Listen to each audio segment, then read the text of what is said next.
Everyone's new favorite place in Europe, Croatia. With beautiful cliffs and charming European towns, let me tell you the 10 best things you can do in Croatia. We're starting off with the city that made Croatia popular, Dubrovnik. Most people know this from Game of Thrones as being the location of King's Landing, but when you get here, you'll quickly realize that it's a lot more than just a movie destination.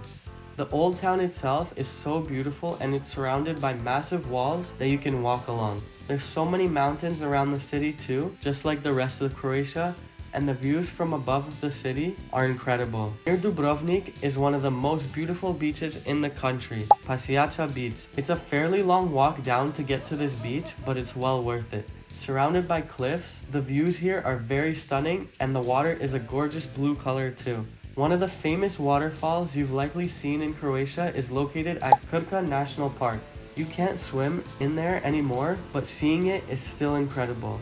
There's more to do in the park too, like the hiking trails that take you along the river or the boat as well. The island that you definitely need to see is Hvar. This beautiful island has some of the nicest water you've ever seen. The nightlife scene here is great, the beaches are also amazing, and there's some beautiful vineyards on this island as well. Bled in Slovenia is famous for being a church on a lake, but did you know that Croatia has the same thing? That's right, it's known as Visovac Monastery. This is a monastery on an island in the middle of Lake Visovac, surrounded by mountains. This island has some beautiful views of its own.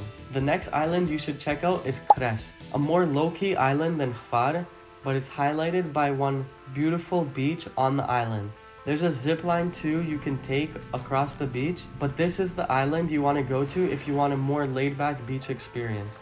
Another city worth heading to is Zadar. This is the oldest continuously inhabited city in Croatia and it's a gem itself. There's some beautiful sunsets here, and walking around the streets, there's a lot to admire in this charming town. The restaurants here are amazing too and slightly cheaper than the most popular places in Croatia. Another beautiful city on the coast that's highly worth visiting is Split.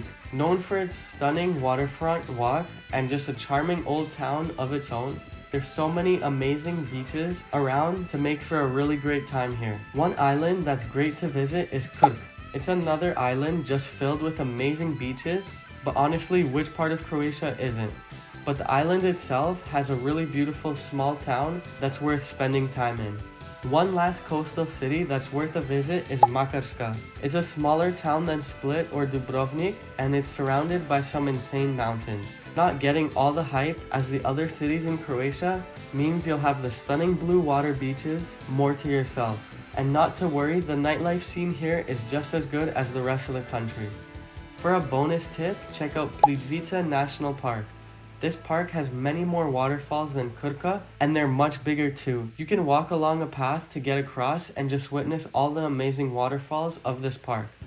Please like and subscribe because it really helps me out, and I'll see you again in the next one.